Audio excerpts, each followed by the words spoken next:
क्या आप जानते हैं कि एक कोर्ट रूम में अगर कोई गवाह अचानक किसी अजनबी की तरफ उंगली दिखाकर कह दे कि हुजूर यही है वो खूंखार आदमी, तो क्या सिर्फ इस एक उंगली के इशारे पर वो आदमी सीधे जेल चला जाएगा? तो जवाब है नहीं मेरे दोस्त। अगर ऐसा होता तो सोचिए कल को कोई आपका पड़ोसी किसी पुरानी दुश्मनी के चक्कर में आपको डॉक डॉक मतलब कटघरे में खड़ा देख कर कह देता यही है वो चोर, और कहानी वहीं खत्म। लेकिन शुक्र है हमारे कानून का और शुक्रिया हमारे सुप्रीम कोर्ट का, जिसने सिर्फ एक उंगली पर नहीं बल्कि सबूतों की पूरी चेन पर भरोसा करने को कहा है।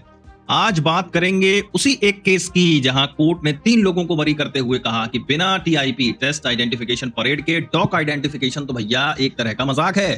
नमस्कार दोस्तों, मैं हूं आपका वकील दोस्त और आज हम एक ऐसे ही केस की बारीकी को समझेंगे जहां एक मामूली सी लीगल चूक ने 3 लोगों को हत्या के इल्जाम से आजाद करा दिया।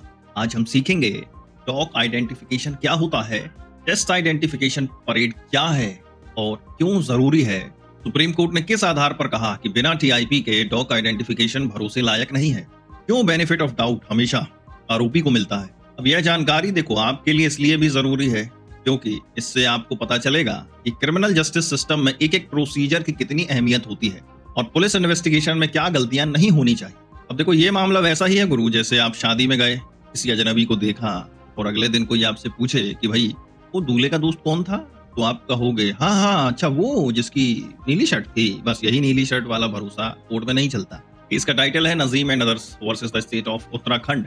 उत्तराखंड का यह केस एक 10 साल के नाबालिग की दर्दनाक हत्या से जुड़ा है। पुलिस ने 3 लोगों को आरोपी बनाया। इस केस में जो की विटनेस वो व्यक्ति था जिसने आखिरी बार मृतक को इन तीनों आरोपियों के साथ देखा था। अब गवाह के ट्रायल के दौरान कोर्ट रूम के कटघरे में खड़े तीनों आरोपियों की पहचान, इसी पहचान को डॉक आइडेंटिफिकेशन कहते हैं। तो ट्रायल कोर्ट और बाद में उत्तराखंड हाई कोर्ट ने भी इसी डॉक आइडेंटिफिकेशन के आधार पर तीनों को हत्या का दोषी मान लिया और सजा सुना दी। लेकिन यहाँ कोई एक बहुत बड़ी चूक, पुलिस ने इन्वेस्टिगेशन के दौरान एक बेहद जरूरी प्रोसीजर ही नहीं अपनाया जिसे कहते हैं TIP test identification parade.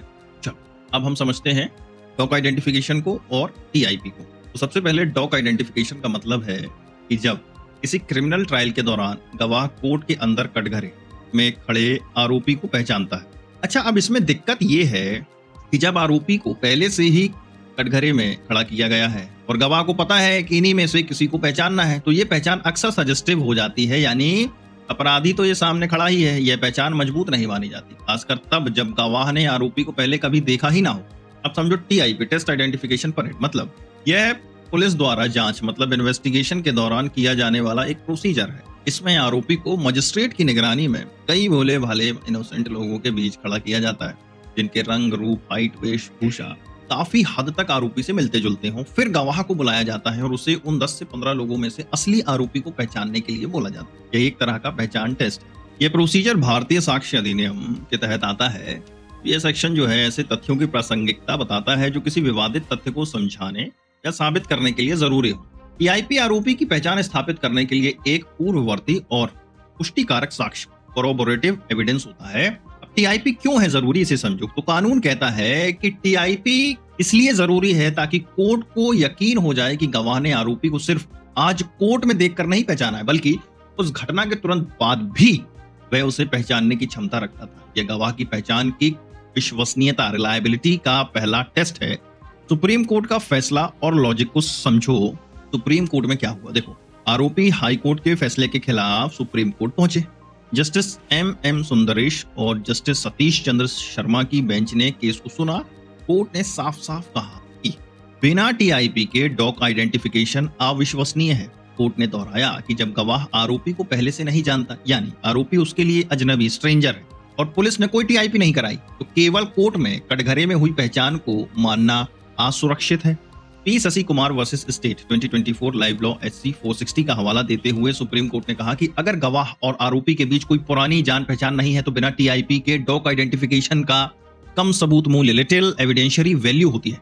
Court ने यह भी नोट किया कि यह केस केवल सर्कमस्टांशियल एविडेंस पर आधारित था। परिस्थितिजन्य साक्ष्य की जरूरत यह होती है कि सारे सबूतों की कड़ियां एक दूसरे से इस तरह जुड़ी हों कि अपराध आरोपी नहीं किया है, इस निष्कर्ष के अलावा कोई और उचित परिकल्पना रीजनेबल हाइपोथेसिस बाकी ना बचे।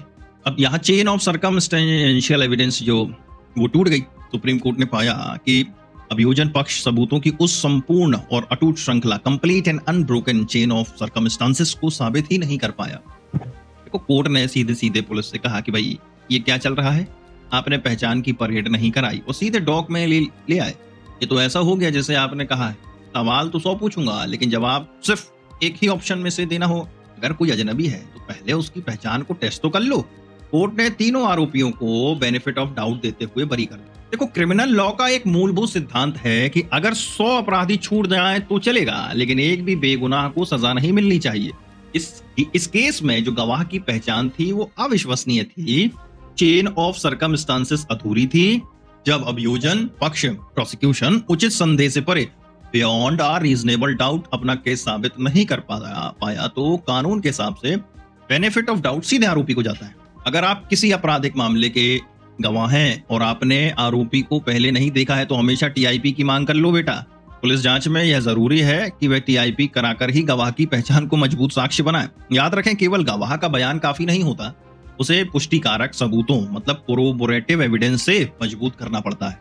तो दोस्तों, यह था सुप्रीम कोर्ट का एक बेहद अहम फैसला, जिसने एक बार फिर स्पष्ट कर दिया कि हमारी आपराधिक न्याय प्रणाली, क्रिमिनल जस्टिस सिस्टम में प्रक्रिया मतलब प्रोसीजर की अनदेखी नहीं हो सकती।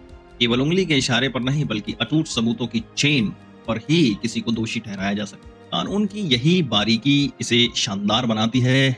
यह हर नागरिक के अधिकारों की रक्षा करती है। हमें सुप्रीम कोर्ट के फैसलों से सीखना चाहिए ताकि हम भी कानूनी गलतियों से बच सकें और न्याय की इस यात्रा को सही ढंग से समझ सकें। अगर आपको यह जानकारी पसंद आई हो और आपने कुछ नया सीखा हो रत्ती भर भी, तो इस वीडियो को लाइक करें, अपने दोस्तों के साथ शेयर करें और चैनल को सब्सक्राइब करना ना भूलें। मैं हूं आपका वकील दोस्त एडवोकेट राहुल लखेरा। मिलते हैं अगले वीडियो में एक नए और शानदार लीगल टॉपिक के साथ। जय हिंद।